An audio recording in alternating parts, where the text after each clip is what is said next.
taubat daripada segala dosa dengan cara kita kembali kepada Allah Subhanahu wa taala, mabda'u tariqis salikin.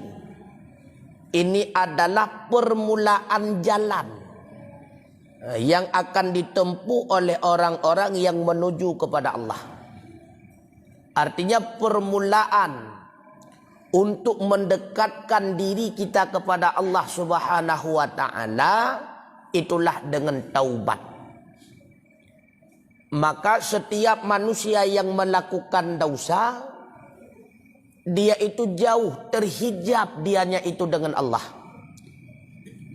Maka awal permulaan mendekatkan diri kita kembali dengan Allah itulah dengan cara rujuk kepada Allah, taubat kepada Allah Ta'ala.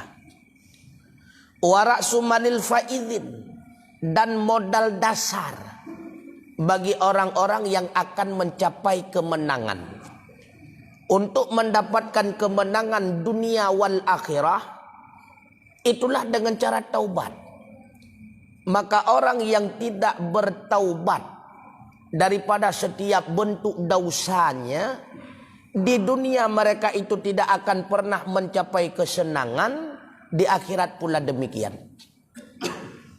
Karena yang dimaksud dengan kebahagiaan dunia yang hakikatnya bahagia adalah suatu kebahagiaan yang mampu membawa manusia kepada bahagia di akhirat. Kalau cuma sebatas kebahagiaan yang dia dapati itu di dunia semata-mata, artinya kebahagiaan tersebut tidak akan mampu membawa dianya itu kepada bahagia di akhirat. Hakikatnya itu bukan bahagia, melainkan malapetaka. Contoh, orang bahagia tengku ngan meen bataya, cukup senang ngan meen bataya, nyankan kesenangan tengku. Orang bahagia tengku ngan muupat, cukup senang asal kita mengupat gam cukup tenang ulai ya. Tapi coba ingat, kebahagiaan tersebut mampukah membawa kita bahagia di akhirat? Tidak. Maka bahagia dengan model yang demikian hakikatnya bukan bahagia, melainkan malapetaka.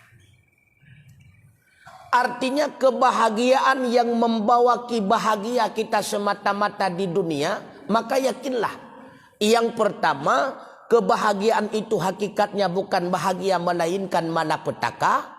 Yang kedua, bisa saja itu sebuah bahagia, tapi kebahagiaan itu akan terbatasi hanya sebatas dalam masa hidup kita. Kekayaan bahagia, na anak bahagia, na pangkat bahagia, na tapake pangkatnya mbak maksiat, hana lam ibadat la ibadat bidan. Na terpakai hartanya lam maksiat hana lam ibadat la ibadat bihana. Bahagia tapi terbatasi hanya dalam batasan udip.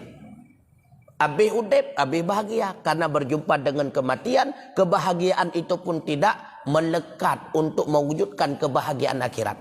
Maka bahagia yang sebenarnya, Rabbana atina fid dunya hasanah wa fil akhirati hasanah. Jadi kenikmatan, kebahagiaan, kesenangan di dunia itulah kenikmatan, kebahagiaan dan kesenangan yang mampu melahirkan kebahagiaan di akhirat. Maka Rabbana atina fid dunya hasanah wa fil akhirati hasanah. Di dunia hasanah, di akhirat hasanah. Maksudnya hasanah di dunia mampu melahirkan bagi kita hasanah di akhirat. Hasanah di dunia hana mampu membawa kita kepada hasanah di akhirat. Yang hakikatnya kan hasanahnya malapetaka.